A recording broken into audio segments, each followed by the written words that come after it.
नमस्कार दोस्तों, आप सभी का स्वागत है हमारे इस YouTube चैनल सरस्वती जी के क्लासेस में। दोस्तों, आज की क्लास में मैं आप लोगों के लिए लेके आई हूँ जेपीएससी के पीटी के पेपर 2 का एक प्रैक्टिस सेट। इसमें पूरे 100 प्रश्न हैं और जिस तरह से सिलेबस में दिया हुआ है टॉपिक वाइज, उसी हिसाब से इसमें क्वेश्चंस जो है वो सेट किए गए हैं। तो आज हम देखेंगे कि इन 100 प्रश्नों में से हमारा कितना आंसर जो है वो सही हो पाता है, क्योंकि अभी लास्ट टाइम में प्रैक्टिस सेट बनाना ही सबसे जरूरी होता है। तो आइए शुरू करते हैं आज की क्लास और देखते हैं कि इसमें सबसे पहला प्रश्न कौन सा है। तो यहाँ पे थोड़ा सा क्वेश्चंस का जो पीडीएफ बनाया गया है उसमें थोड़ा सा प्रॉब्लम आया है और इसमें प्रिंटिंग जो है वो थोड़ा सही से नहीं हो पाया है। तो इसमें ज़्यादा एक दो प्रश्न में ही ऐसे प्रॉब्लम्स जो है वो आपको मिलेंगे, बाकी सारे प्रश्न आपको सही से दिखेंगे। तो सबसे पहला प्रश्न है, मैं इसे अच्छे से रीड कर देती हूँ कि पहला प्रश्न है, 1782 ईस्वी में तमाड़ विद्रोह का नेतृत्व किसने संभाला था। तो 1782 ईस्वी में तमाड़ विद्रोह का नेतृत्व किसने संभाला था। तो ये थे ठाकुर भोलानाथ सिंह।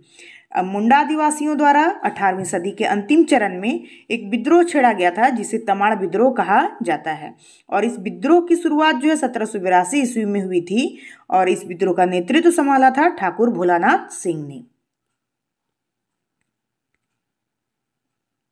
नेक्स्ट है, भागलपुर के जिस स्थान पर तिलका मांझी को फांसी पर लटकाया गया था वह स्थान आज किस नाम से जाना जाता है। तो भागलपुर के जिस स्थान पर तिलका मांझी को फांसी दी गई थी उस स्थान को जाना जाता है तिलका मांझी चौक। किस नाम से जाना जाता है। तो तिलका मांझी चौक के नाम से जाना जाता है उस स्थान को जहां पे तिलका मांझी को फांसी की सजा दी गई थी।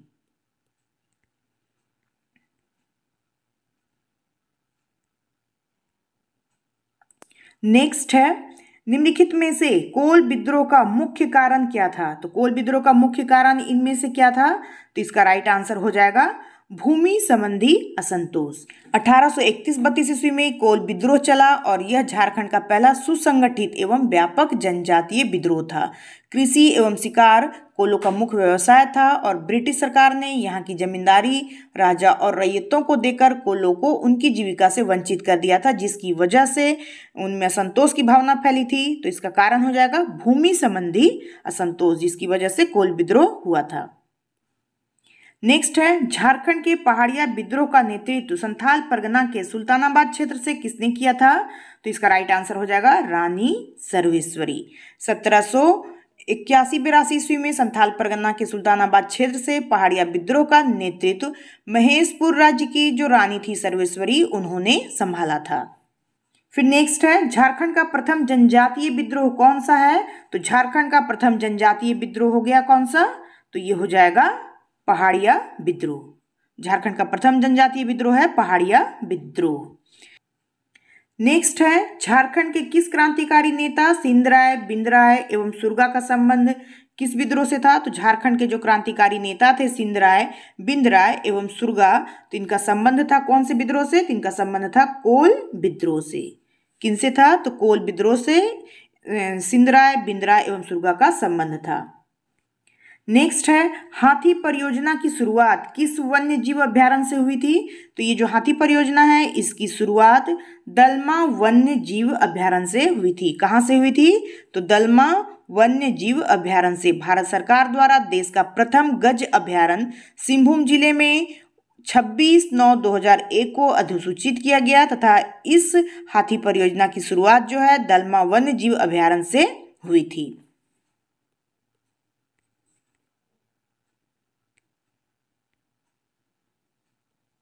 फिर नेक्स्ट है, झारखंड का मुख्य इल्मेनाइट उत्पादक जिला कौन सा है। तो झारखंड का मुख्य इल्मेनाइट जिला है रांची। इल्मेनाइट का मुख्य जिला कौन सा हो जाएगा। इल्मेनाइट उत्पादक का जिला। तो ये हो जाएगा इसका आंसर रांची। फिर नेक्स्ट है, कौन सी रेखा झारखंड के बीच से होकर गुजरती है। तो ये सभी के जुबान पे होगा। इसका आंसर ये है कर्क रेखा। कर्क रेखा झारखंड के बीच से होकर गुजरती है।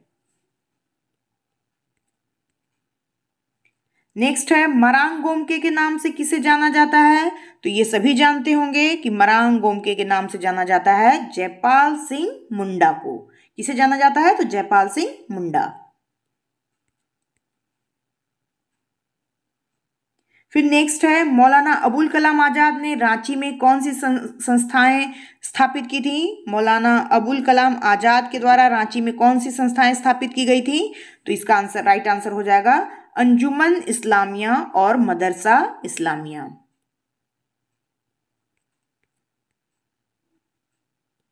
नेक्स्ट है, रूबी श्रेणी के अभ्रक का उत्पादन झारखंड राज्य के किन जिलों में होता है? तो रूबी श्रेणी के अभ्रक का उत्पादन जो है वो झारखंड के गिरिडीह एवं कोडरमा जिले में होता है। कहाँ होता है? तो गिरिडीह और कोडरमा जिले में। नेक्स्ट है, किरिंग बापला शब्द किस संस्कृति कर्म से संबंधित है? तो ये जो किरिंग बापला शब्द है ये विवाह प्रथा है। किरिंग बापला जो है वो संथाल जनजातियों का सर्वाधिक प्रचलित विवाह का प्रकार है और यह विवाह माता पिता द्वारा अगुआ के माध्यम से तय किया जाता है। नेक्स्ट है, वर्ष 2011 की जनगणना के अनुसार 2001 से 11 के दशक के लिए झारखंड की पुरुष जनसंख्या की साक्षरता दर क्या है? तो 2011 की जनगणना के अनुसार 2001 से लेकर 11 के दशक के लिए झारखंड का जो पुरुष जनसंख्या की साक्षरता दर है उसका राइट आंसर हो जाएगा 76.84%, यानी कि 76.84% है 2011 की जनगणना के अनुसार झारखंड के पुरुषों की जनसंख्या का साक्षरता दर। और अगर झारखंड की कुल साक्षरता दर की बात की जाए 2011 की जनगणना के अनुसार तो ये थी 66.41%, जिसमें पुरुषों का था 76.84% और महिलाओं का था 55.4%। नेक्स्ट है, नटुआ नृत्य किस प्रकार का नृत्य है? तो यहाँ नटुआ हो जाएगा। नटुआ नृत्य किस प्रकार का नृत्य है? तो ये है पुरुष क्षेत्र नृत्य, यानी पुरुष प्रधान नृत्य है नटुआ नृत्य। किस तरह का नृत्य है? तो ये पुरुष प्रधान नृत्य है और सभी जनजातियों में नृत्य पर विशेष ध्यान दिया गया है और हर नृत्य का अपना एक अलग ही महत्व है। तो ये जो नटुआ नृत्य है ये पुरुष प्रधान नृत्य है। नेक्स्ट है, झारखंड की कौन सी जनजाति अपने को विंध्य निवासी बताती है? तो झारखंड की कौन सी जनजाति है जो अपने को विंध्य निवासी बताती है? तो इसका राइट आंसर हो जाएगा बिंझिया। बिंझिया जनजाति जो है वो स्वयं को विंध्य निवासी कहती है और बिंझिया नाम संभवतः छोटा नागपुर में आने के बाद अन्य लोगों ने रखा है उनका। इनके पूर्वज जो थे विंध्य घाटी के कोला नगरी के वासी थे जिनका उपनाम देव था और इनका प्रधान देव सूरत देव, इनका प्रधान जो था वो सूरत देव था। तो बिंझिया जनजाति जो अपने आप को विंध्य निवासी बताती है। नेक्स्ट है, हजारीबाग में अंग्रेजों का प्रवेश किसके नेतृत्व में हुआ था? तो हजारीबाग में अंग्रेजों का जो प्रवेश है वो कैमक किसके नेतृत्व में हुआ था? तो कैमक के नेतृत्व में हुआ था। 16 सितंबर 1771 ईस्वी को पटना काउंसिल के निर्णय के अनुसार 20,000 रुपया सालाना कर की अदायगी रामगढ़ नरेश को अच्छी नहीं लगी और रामगढ़ नरेश ने उस काउंसिल की सलाह को मानने से मना कर दिया और यह वार्ता जो है वो असफल हो जाने के बाद कैप्टन कैमक ने रामगढ़ नरेश को हटाकर उसके स्थान पर एक नजदीकी रिश्तेदार को बैठा दिया था। तो इस तरह से हजारीबाग में अंग्रेजों का प्रवेश जो है वो कैमक के नेतृत्व में हुआ था।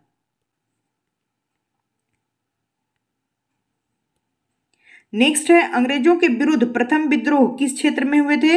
तो अंग्रेजों के विरुद्ध जो है प्रथम विद्रोह जो है वो सिंहभूम जिले में हुआ था। अंग्रेजों के विरुद्ध प्रथम विद्रोह कहाँ किस क्षेत्र में हुआ था? तो सिंहभूम क्षेत्र में हुआ था।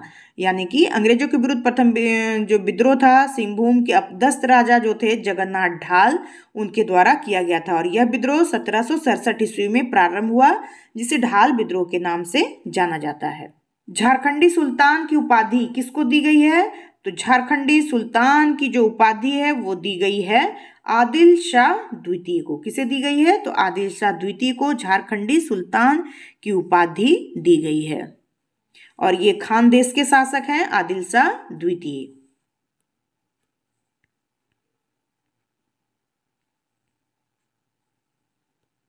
नेक्स्ट है, झारखंड को किस मुगल शासक ने सबसे पहले अपना करदाता प्रदेश बनाया था? तो झारखंड को सबसे पहला करदाता प्रदेश बनाने वाला जो मुगल शासक थे उनका नाम है अकबर। किन्होंने बनाया था? तो अकबर ने झारखंड को सबसे पहले अपना करदाता प्रदेश जो है वो बनाया था।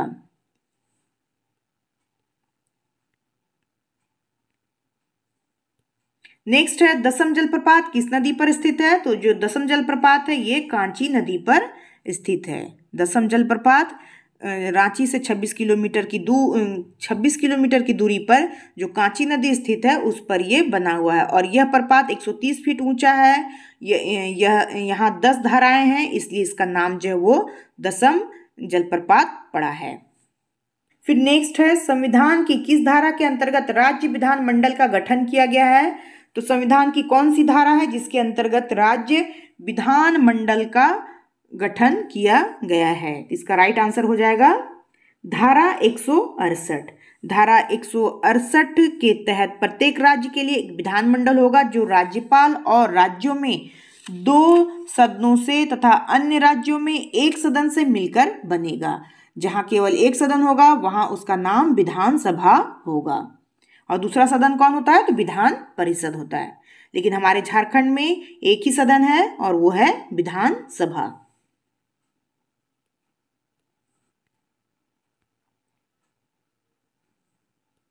नेक्स्ट है उरांव की शाखा खाका जनजाति का गोत्र चिन्ह क्या है?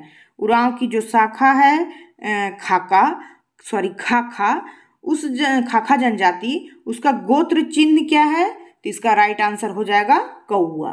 गोत्र चिन्ह कौआ है खाका जनजाति का। ये उपशाखा है उरांव जनजाति की। हो सकता है एग्जाम से पूछ दिया जाए कि खाका जनजाति किस जनजाति की उपशाखा है, तो ये हो जाएगा इसका आंसर उरांव। और ये खाका जनजाति का गोत्र चिन्ह क्या है? तो ये है कौआ।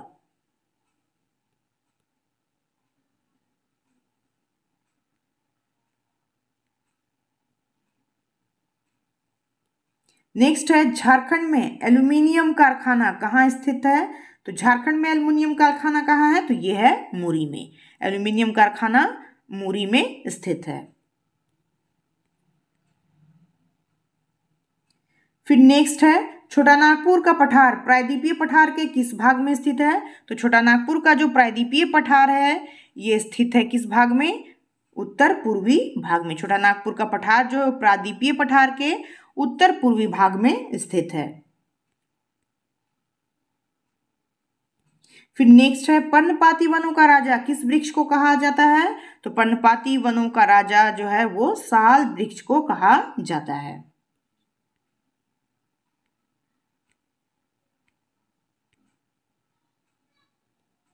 फिर नेक्स्ट है शेरशाह का वह कौन सा सेनापति है जिसने 1538 ईस्वी में पलामू के चेरो शासक महाराज चेरो पर आक्रमण कर उसे लूटा था? तो इसका राइट आंसर हो जाएगा ख्वास खां। शेरशाह का ख्वास खां सेनापति जिसने 1538 ईस्वी में पलामू को चेरो शासक महाराज चेरो पर आक्रमण कर उसे लूटा था। ख्वास खां होगा इसका राइट आंसर। नेक्स्ट है शेर खां ने अपना नाम शेरशाह कब रखा था? तो शेर खां ने अपना नाम शेरशाह रखा था चौसा युद्ध के बाद। कब रखा था? तो चौसा युद्ध के बाद हुमायूं को हराने के बाद अपनी पदवी शेरशाह रख ली थी शेर खां ने।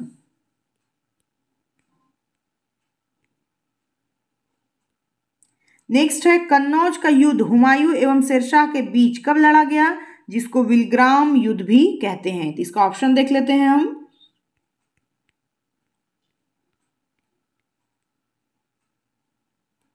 ऑप्शंस हैं 1538, 1540, 1550, इनमें से कोई नहीं। तो इसका जो राइट आंसर है वो हो जाएगा 1540 ईस्वी।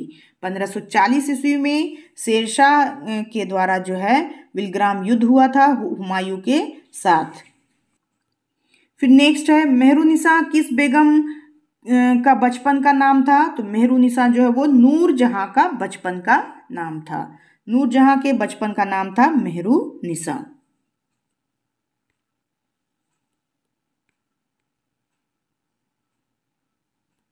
नेक्स्ट है वह कौन सा स्थान है जिसका वर्णन वर्नियर, टेवर्नियर और जहांगीर ने अपनी आत्मकथा में की है? तो उस स्थान का नाम है साउमेलपुर। साउमेलपुर का वर्णन किया है वर्नियर एवं टेवर्नियर और जहांगीर ने अपनी आत्मकथा में।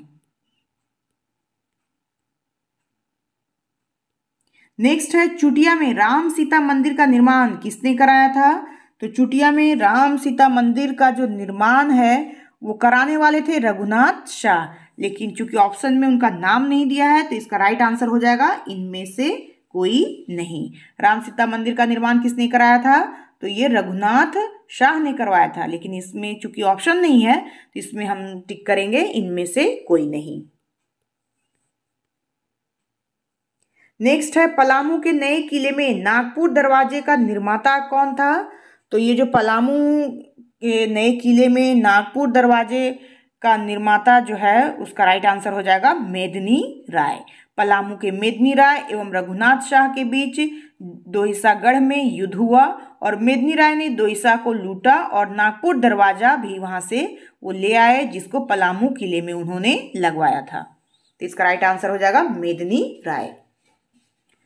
नेक्स्ट है इचाक किस रियासत की राजधानी थी? तो इसका राइट आंसर हो जाएगा रामगढ़ की। इचाक जो है वो तेज सिंह के काल में रामगढ़ की राजधानी बनाई गई थी।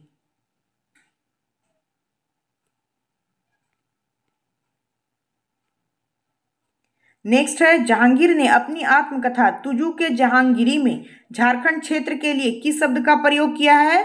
तो इसका राइट आंसर क्या हो जाएगा? तो इसका राइट आंसर हो जाएगा खोखरा। जहांगीर ने अपनी आत्मकथा तुजू के जहांगीरी में झारखंड क्षेत्र के लिए खोखरा शब्द का प्रयोग किया था। नेक्स्ट है किस नागवंशी राजा ने अपनी राजधानी सुतियांबे से बदलकर चुटिया ले गया था? तो वे कौन नागवंशी राजा था जिन्होंने अपनी राजधानी सुतियांबे से हटाकर चुटिया को अपनी राजधानी बनाया था? तो इसका राइट आंसर क्या हो जाएगा? तो इसका राइट आंसर हो जाएगा प्रताप राय। प्रताप राय ने सुतियांबे से बदलकर चुटिया को अपनी राजधानी बनाया था। नेक्स्ट है निम्नलिखित में से कौन सा आंदोलन उल-गुलान नाम से प्रसिद्ध है? तो ये सभी आप जानते होंगे कि उल-गुलान किसे कहा जाता है, कौन से विद्रोह को? तो मुंडा विद्रोह या मुंडा आंदोलन को उल-गुलान नाम से भी जाना जाता है।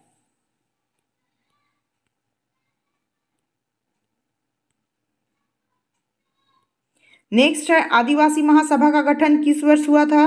तो आदिवासी महासभा का गठन जो है वो 1938 ईस्वी में हुआ था। कहीं कहीं 1939 भी इसका आंसर जो है वो दिया रहता है, लेकिन जो 1938 में आदिवासी महासभा का गठन किया था किसने? तो झारखंड के संघर्षशील नेताओं ने किया था और अपनी संघर्ष को योजनाबद्ध ढंग से प्रारंभ किया था। और 1939 ईस्वी में थियोडोर सुरीन के बाद जयपाल सिंह जो है इसके अध्यक्ष बने थे 1939 ईस्वी में। तो आप देख लेंगे ये थोड़ा कंफ्यूजन क्रिएट करता है, कहीं इसका आंसर जो है वो 1938 दिया होता है और कहीं इसका आंसर जो है वो 1939 भी दिया रहता है। नेक्स्ट है क्षेत्रफल की दृष्टि से झारखंड का सबसे बड़ा जिला कौन सा है? तो क्षेत्रफल की दृष्टि से झारखंड का जो सबसे बड़ा जिला है वो है पश्चिमी सिंहभूम। फिर नेक्स्ट है किस वर्ष छोटा नागपुर क्षेत्र के नागवंशी शासक दुर्जन साल को बंदी जीवन से मुक्ति मिली थी? तो ये कौन सा वर्ष था जब छोटा नागपुर क्षेत्र के नागवंशी शासक दुर्जन साल को बंदी जीवन से मुक्ति मिला था? तो इसका राइट आंसर हो जाएगा 1627 ईस्वी में। कब मुक्ति मिली थी? तो 1627 ईस्वी में नागवंशी राजा दुर्जन साल को बंदी जीवन से मुक्ति मिली थी।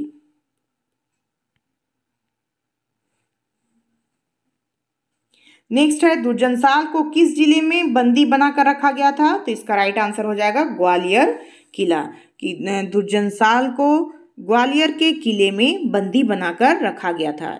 किसने रखा था? तो जहांगीर ने छोटा नागपुर खास के शासक दुर्जन साल को 12 वर्षों तक ग्वालियर के किले में रखा था। फिर नेक्स्ट है पलामू के किस चेरवंशी शासक के शासन काल को चेरो शासन के स्वर्णयुग के रूप में जाना जाता है? तो चेरो शासन के स्वर्णयुग के रूप में जाना जाता है किस शासक का शासनकाल? तो इसका राइट आंसर हो जाएगा मेदिनी राय। मेदिनी राय के काल को चेरो शासन के स्वर्णयुग के रूप में जाना जाता है। फिर नेक्स्ट है पलामू राज्य के चेरोवंशी शासकों में सबसे शक्तिशाली शासक कौन था? तो पलामू राज्य के चेरोवंशी शासकों में सबसे शक्तिशाली थे कौन? तो ये है मेदिनी राय। नेक्स्ट है तो यहाँ क्वेश्चन जो है वो सही से दिख नहीं रहा है, लेकिन मैं इसे रीड कर देती हूँ कि सिंहभूम के किस सिंह वंशी शासक ने परिहार, यहाँ पे परिहार लिखा हुआ है, के नाम से अपनी नई राजधानी बनाई थी। तो ये शासक कौन थे जिन्होंने जिन्होंने परिहार के नाम से अपनी नई राजधानी बनाई थी? इसका राइट आंसर हो जाएगा काशीराम सिंह। किन्होंने बनाई थी? तो काशीराम सिंह ने बनाई थी। नेक्स्ट है पलामू क्षेत्र में चेरो वंश की स्थापना किस सदी में हुई थी? तो पलामू क्षेत्र में चेरो वंश की स्थापना जो है वो 16वीं सदी में हुई थी। कब हुई थी? तो 16वीं सदी में। नेक्स्ट है चुआर विद्रोह में किस जनजाति की सर्वाधिक सक्रिय भूमिका थी? तो इसका राइट आंसर हो जाएगा भूमिज। जो भूमिज है, चुआर विद्रोह में भूमिज जनजाति की सर्वाधिक सक्रिय भूमिका थी। नेक्स्ट है मुगल बादशाह जहांगीर ने कीकर अभियान के नेता इब्राहिम खां को कौन सा उपाधि दिया था? तो मुगल बादशाह जहांगीर ने कीकर अभियान के नेता इब्राहिम खां को फतेह बहादुर कौन सी उपाधि दी थी?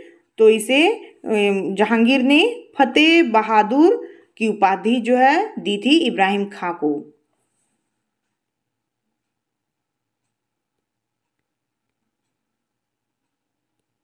फिर नेक्स्ट है झारखंड भौगोलिक दृष्टि से किस गोलार्ध में स्थित है? तो झारखंड भौगोलिक दृष्टि से उत्तरी गोलार्ध में स्थित है। उत्तरी गोलार्ध, अगर उत्तर पूर्वी रहता तो ये भी राइट आंसर होता, उत्तर पूर्वी क्षेत्र में है, और अगर गोलार्ध की बात करें तो उत्तरी गोलार्ध में है।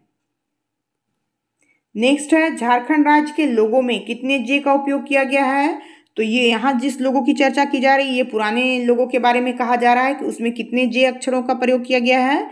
तो इसका राइट आंसर है 4। कितने जे अक्षर हैं? तो 4 हैं। फिर नेक्स्ट है निम्न में से किस क्षेत्र में काली मिट्टी पाई जाती है? झारखंड के किस क्षेत्र में काली मिट्टी पाई जाती है? तो इसका राइट आंसर हो जाएगा राजमहल क्षेत्र में। राजमहल क्षेत्र में काली मिट्टी पाई जाती है। नेक्स्ट है बिरहोर जनजाति में क्रय विवाह को क्या कहते हैं? तो बिरहोर जनजाति में क्रय विवाह को सदर बापला कहा जाता है। क्या कहा जाता है? तो सदर बापला कहा जाता है बिरहोर जनजाति में क्रय विवाह को। इसमें जो कन्या है उसको वर कन्या को अपने घर लाकर विवाह संपन्न करते हैं, और बिरहोर में 10 प्रकार के विवाह का प्रचलन है। नेक्स्ट है मलेर किससे संबंधित है? तो मलेर जो है वो सौरिया पहाड़िया से संबंधित है। सौरिया पहाड़िया अपने आप को मलेर कहते हैं।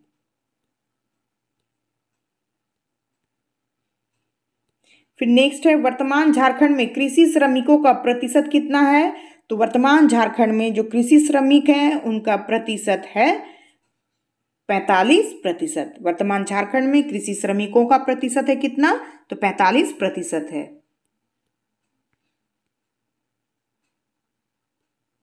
नेक्स्ट है झारखंड का वह क्षेत्र जो कोल विद्रोह 1831-32 ईस्वी से प्रभावित नहीं था, वो क्षेत्र कौन सा था? तो झारखंड का वह क्षेत्र जो कोल विद्रोह 1831-32 से प्रभावित नहीं था, वो क्षेत्र था हजारीबाग। हजारीबाग जो है वो कोल विद्रोह से एक जरा भी प्रभावित नहीं था। जो कोल विद्रोह है झारखंड का पहला सुसंगठित और व्यापक जनजातीय विद्रोह था। नेक्स्ट है चेरो आंदोलन के नेता निम्न में से कौन थे? तो जो चेरो आंदोलन है उसके नेता थे भूषण सिंह। चेरो आंदोलन के नेता कौन थे? जो निम्न जिनका नाम दिया हुआ उनमें थे कौन? तो भूषण सिंह। नेक्स्ट है रुदन मुंडा एवं कुंता मुंडा का संबंध किस विद्रोह से है? तो इसका राइट आंसर हो जाएगा तमाड़ विद्रोह।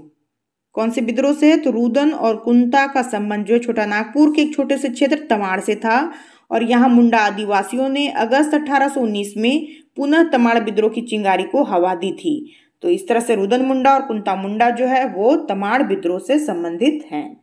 राइट आंसर तमाड़ हो जाएगा। नेक्स्ट है कोल्हान गवर्नमेंट स्टेट का गठन किस वर्ष किया गया? तो इसका राइट आंसर हो जाएगा 1837 ईस्वी में। कोल्हान गवर्नमेंट स्टेट का गठन 1837 ईस्वी में किया गया था।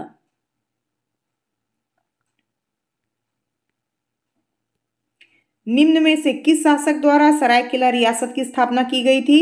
तो सरायकेला रियासत है, इसकी स्थापना विक्रम सिंह के द्वारा की गई थी। किसके द्वारा? तो विक्रम सिंह। नेक्स्ट है, ब्रिटिश भारत की 1560 से अधिक रियासतों में से वह कौन सी बिहार झारखंड की रियासत थी जिस पर अंग्रेजों का प्रत्यक्ष आधिपत्य स्थापित नहीं हो सका था? तो इसका राइट आंसर कौन हो जाएगा? तो खरसावां और सरायकेला, ये दोनों ही थे इस रियासत के अंतर्गत जिस पर कि अंग्रेजों का प्रत्यक्ष आधिपत्य जो है वो स्थापित नहीं हो सका था। तो इसका राइट आंसर हो जाएगा 1 और 2 दोनों, या ये सभी भी हो सकता है क्योंकि दोनों आंसर जो है दिए हुए हैं, खरसावां भी है, सरायकेला भी है और इन दोनों को ही तीसरा में लिखा गया है। तो इसका राइट आंसर ये भी हो सकता है और ये भी हो सकता है। नेक्स्ट है, वर्ष 1800 ईस्वी में ढालभूम का सालाना कर स्थायी तौर पर कितना निर्धारित किया गया था? तो ये जो ढालभूम का कर निर्धारित किया गया था, ये किया गया था 4267 रुपए। कंपनी सरकार ने 1777 ईस्वी में जगन्नाथ ढाल को ढालभूम का राजा मान लिया और 4267 रुपया जो है सालाना कर निर्धारित कर दिया था। नेक्स्ट है, मुगल बादशाह शाह आलम द्वितीय ने कब बंगाल, बिहार, उड़ीसा की दीवानी अंग्रेजों को दी थी? तो इसका राइट आंसर जो है वो हो जाएगा 12 अगस्त 1765 ईस्वी को मुगल बादशाह शाह आलम द्वितीय ने बंगाल, बिहार, उड़ीसा की दीवानी जो है वो 12 अगस्त 1765 ईस्वी को अंग्रेजों को सौंप दी थी।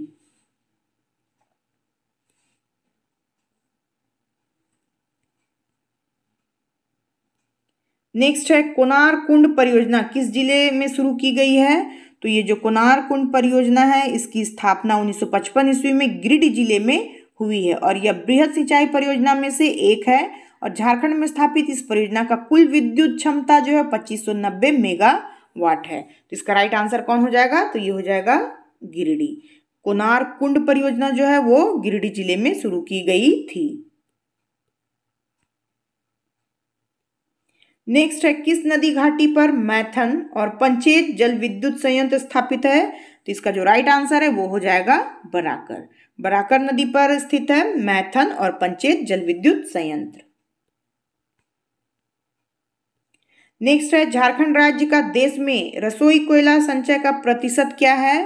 तो झारखंड राज्य में जो रसोई गैस है उसका जो प्रतिशत है झारखंड में संचय का वो है 90%।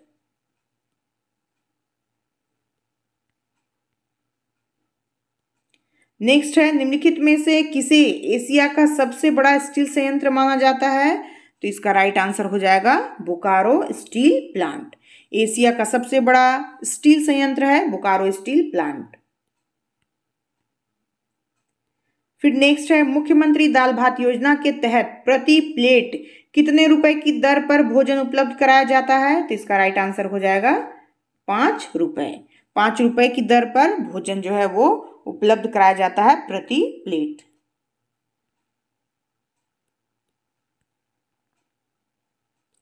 नेक्स्ट है, किस खनिज का एकमात्र उत्पादक राज्य झारखंड है? तो इसका राइट आंसर हो जाएगा यूरेनियम और पाइराइट। यूरेनियम और पाइराइट जो खनिज है इसका एकमात्र उत्पादक राज्य जो है वो झारखंड है। नेक्स्ट है, झारखंड के किस जिले में गौतम बुद्ध वन्य जीव अभ्यारण्य स्थित है? इसका राइट आंसर हो जाएगा कोडरमा। गौतम बुद्ध वन्य जीव अभ्यारण्य जो है वो झारखंड के कोडरमा जिले में अवस्थित है। नेक्स्ट है, गुमानी नदी कहाँ से निकलती है? तो गुमानी नदी जो है वो राजमहल की पहाड़ी से निकलती है।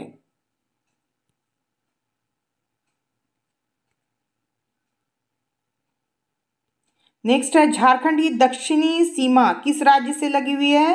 तो झारखंड की जो दक्षिणी सीमा है वो उड़ीसा राज्य से लगी हुई है। उत्तरी सीमा जो है वो बिहार से है और दक्षिणी सीमा जो है वो उड़ीसा से है। नेक्स्ट है, झारखंड में कृषि का स्वरूप क्या है? तो झारखंड में कृषि का स्वरूप है जीवनदायी। झारखंड की कृषि जो है वो जीवनदायी है।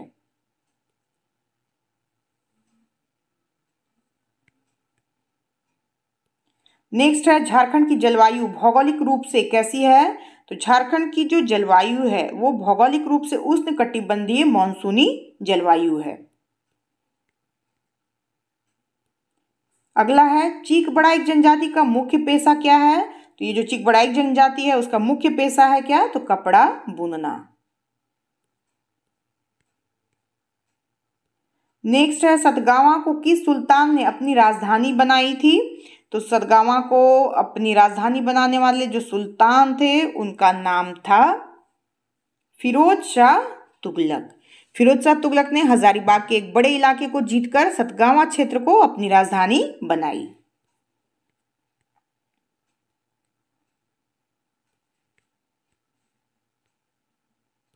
नेक्स्ट है बख्तियार खिलजी किस सुल्तान के सेनापति थे जो बिहार अभियान के बाद झारखंड होते हुए बंगाल अभियान पर गए थे। तो इसका राइट आंसर हो जाएगा कुतुबुद्दीन ऐबक। बख्तियार खिलजी जो है वो कुतुबुद्दीन ऐबक के सेनापति थे जो बिहार जाते समय झारखंड होकर गए थे और कहा जाता है कि इसी ने नालंदा विश्वविद्यालय को नष्ट किया था। फिर नेक्स्ट है कि सुल्तान ने अपने सैन्य दल को झारखंड तक भेजा और झारखंडी सुल्तान की पदवी धारण की। तो ये हम पहले भी जान चुके हैं, ये है आदिल शाह द्वितीय। आदिल शाह द्वितीय ने झारखंडी सुल्तान की पदवी धारण की थी तथा झारखंड तक सैन्य दल भेजा था। नेक्स्ट है किस राज्य का संस्थापक गौमुखी राजा के नाम से जाना जाता है। तो इसका राइट आंसर हो जाएगा पंचेत राज्य। पंचेत राज्य जो है वो गौमुखी राजा के नाम से जाने जाते हैं। पंचेत राज के जो संस्थापक हैं वो गौमुखी नाम से जाने जाते हैं। नेक्स्ट है जबरा पहाड़िया किस व्यक्तित्व का उपनाम है। तो इसका राइट आंसर हो जाएगा तिलका मांझी। जबरा पहाड़िया जो है वो तिलका मांझी को कहा जाता है। नेक्स्ट है भोक्ता विद्रोह का नेतृत्व किसने किया था। तो भोक्ता विद्रोह का नेतृत्व किया था जयनाथ सिंह ने। भोक्ता विद्रोह चेरो विद्रोह की एक पूरक घटना थी और पलामू के राजा का ये जो प्रधानमंत्री यानी दीवान था जयनाथ सिंह जो एक भोक्ता सरदार था, उन्होंने भोक्ता विद्रोह का नेतृत्व संभाला था। नेक्स्ट है अंग्रेजों के विरुद्ध झारखंड का प्रथम जनजातीय विद्रोह कौन सा था। तो अंग्रेजों के विरुद्ध जो झारखंड का प्रथम जनजातीय विद्रोह था उसका नाम है ढाल विद्रोह। कौन सा है, तो ढाल विद्रोह जो है वो प्रथम जनजातीय विद्रोह था अंग्रेजों के विरुद्ध। नेक्स्ट है किस मुगल बादशाह के समय मुगल साम्राज्य एवं झारखंड के बीच वास्तविक संपर्क स्थापित हुआ था। तो वो कौन से मुगल बादशाह से जिनके समय मुगल साम्राज्य और झारखंड के बीच जो है वास्तविक संपर्क स्थापित हुआ था। तो इसका राइट आंसर हो जाएगा अकबर। क्या हो जाएगा आंसर इसका, अकबर। नेक्स्ट है राज्य में राष्ट्रीय राजमार्ग की कुल लंबाई कितनी है। तो इसका राइट आंसर हो जाएगा 1859.16 किलोमीटर।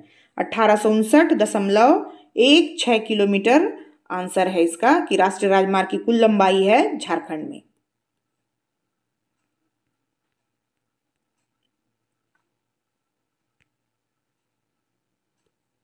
नेक्स्ट है झारखंड राज्य में कितने प्रतिशत गांव पक्की सड़क से जुड़े हुए हैं। तो कितने प्रतिशत गांव हैं जो पक्की सड़क से जुड़े हैं। तो इसका राइट आंसर हो जाएगा 44%। झारखंड में 44% गांव जो है वो पक्की सड़कों से जुड़े हुए हैं। नेक्स्ट है झारखंड राज्य में दूरदर्शन का प्रथम केंद्र कहाँ स्थापित किया गया था। तो इसका राइट आंसर हो जाएगा रांची में। कहाँ स्थापित किया गया था, तो रांची जिले में स्थापित किया गया था छठी पंचवर्षीय योजना के दौरान। और झारखंड में ऑल इंडिया रेडियो स्टेशन के 5 केंद्र हैं और इसका मुख्य केंद्र रांची एवं जमशेदपुर में है। नेक्स्ट है छोटा नागपुर पत्रिका किस वर्ष प्रकाशित हुई। तो छोटा नागपुर पत्रिका जो है वो 1924 ईस्वी में प्रकाशित हुई थी।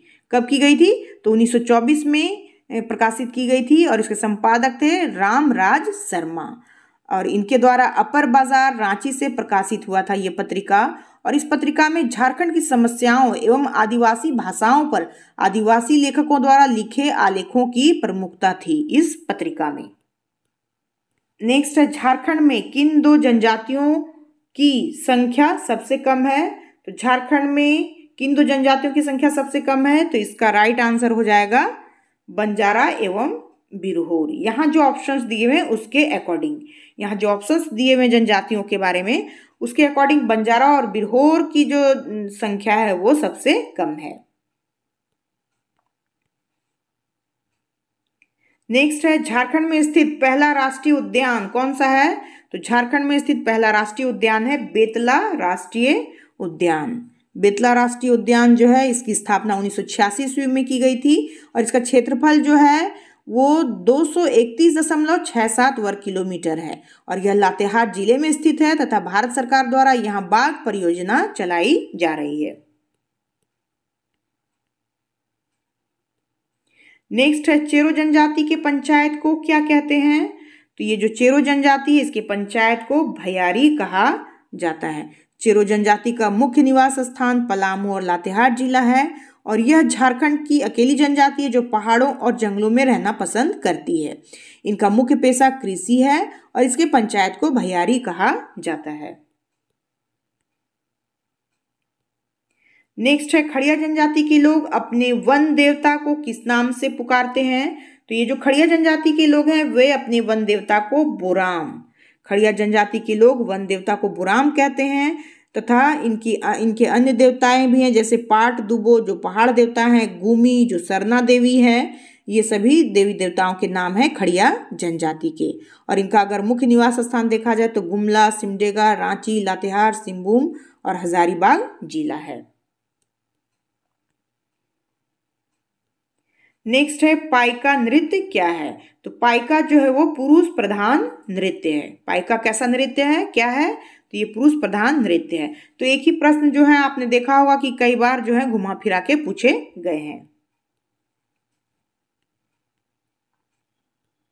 नेक्स्ट है, झारखंड क्षेत्र में प्रथम गिरजाघर का निर्माण किस वर्ष हुआ था? तो झारखंड क्षेत्र में प्रथम गिरजाघर का जो निर्माण है वो 1845 ईस्वी में हुआ था। झारखंड क्षेत्र में ईसाइयों का प्रवेश जो है वो 1844-45 माना जाता है और राज्य का पहला ईसाई मिशन गौसनर मिशन था। इस मिशन के द्वारा अनाथों, विधवाओं एवं गरीबों के लिए रांची में दिसंबर 1845 को बेसे सदा यानी कि दया पवित्रता का घर की स्थापना की गई थी। कब? तो 1 दिसंबर 1845 ईस्वी को। तो इस तरह से झारखंड क्षेत्र में प्रथम गिरजाघर का निर्माण किया गया था 1845 ईस्वी में। फिर नेक्स्ट है, मैसूर के वृंदावन गार्डन की डिजाइन पर झारखंड का पार्क बना है। तो मैसूर के वृंदावन गार्डन की डिजाइन पर झारखंड का कौन सा पार्क बना है? तो इसका राइट आंसर हो जाएगा जुबली पार्क। कौन सा? तो जुबली पार्क जो कि जमशेदपुर में स्थित है, मैसूर के वृंदावन गार्डन के डिजाइन पर बना है। नेक्स्ट है, फल्गु नदी को झारखंड में किस नाम से जाना जाता है? तो फल्गु नदी को झारखंड में निरांजना या लीलांजना के नाम से जाना जाता है।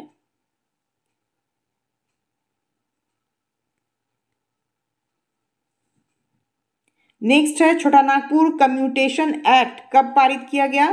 तो इसका राइट आंसर कौन सा हो जाएगा? तो इसका राइट आंसर हो जाएगा 20 अक्टूबर 1897 ईस्वी को छोटा नागपुर कम्यूटेशन एक्ट पारित किया गया था 20 अक्टूबर 1897 ईस्वी को।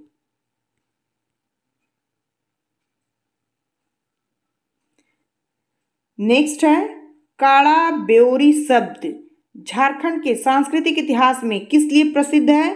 तो ये जो काड़ा बेओरी शब्द है ये झारखंड के इतिहास में प्रसिद्ध है। किसके लिए? तो चंदा के लिए।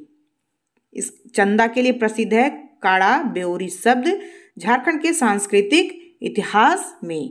और यह एक प्रकार की मुफ्त सेवा है। दशहरा उत्सव में बलि के निमित्त एक भैंस खरीदने के लिए चंदा लेने की ये प्रथा है।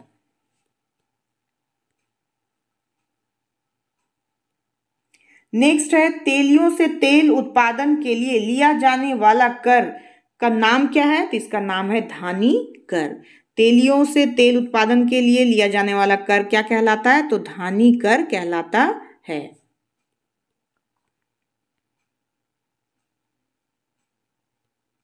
नेक्स्ट है, छोटा नागपुर काश्तकारी अधिनियम 1908 की किस धारा के तहत कोई भी जमींदार नया गैर कानूनी मुफ्त सेवा नहीं ले सकता है? इसका राइट आंसर हो जाएगा धारा 101।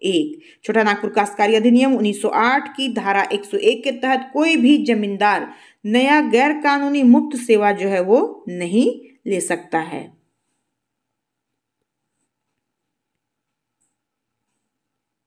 नेक्स्ट है संथाल परगना काश्तकारी अधिनियम की किस धारा के तहत यह प्रावधान है कि जिन्स में लगान नहीं वसूला जाएगा। तो संथाल परगना काश्तकारी अधिनियम की धारा 43 के तहत यह प्रावधान है कि जिन्स में लगान नहीं वसूला जा सकता है।